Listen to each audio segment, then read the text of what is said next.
కొన్నిసార్లు పట్టుకోవటం కంటే వదిలేయటమే కరెక్ట్. చాలా మంది జీవితాల్లో జరిగే తప్పు ఇది. వదిలేయడం నేర్చుకోరు, యుద్ధానికే ప్రాధాన్యత ఇస్తారు. ఈ వీడియోని స్కిప్ చేయకుండా చివరి వరకు చూడండి. చాలా సార్లు మనం వదిలేస్తేనే ప్రశాంతంగా ఉంటాం.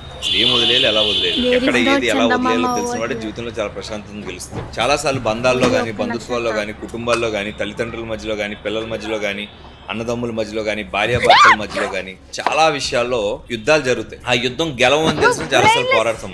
అలా పోరాడి పోరాడి పోరాడి పోరాడి మన వయసు, మన యవ్వనం, మన టైం అన్ని పోగొట్టుకున్నాక ఇది మారదని తెలుసుకుంటాం. అదేదో కొంచెం ముందే రియలైజ్ అయి ఉంటే కనీసం ప్రశాంతతను సంపాదించు. చాలా మంది జీవితాల్లో జరిగే తప్పు ఇది. వదిలేయడం నేర్చుకోరు, యుద్ధానికే ప్రాధాన్యత ఇస్తారు. ఆ యుద్ధం ఎప్పుడు దాకా వెళ్తుంది అనేది ఎవరికీ తెలియదు. యుద్ధం వెళ్ళి వెళ్ళి వెళ్ళి వెళ్ళి ఆగే పాయింట్ ఉండదు. అవతల వ్యక్తులు మారరు. మహాభారతంలో పాండవులు వనవాసం పూర్తయిపోయాక కృష్ణుడు దుర్యోధనకి రాయబారం పంపిస్తాడు. ఏమనంటే 5 పాండవులకి 5 ఊర్లు ఇవి దుర్యోధన, వాళ్ళ ఊర్లను చూసుకుంటూ వాళ్ళ మిగతా జీవితం బతుకుతారని చెప్తే రాజ్యం కోల్పోయిన వ్యక్తికి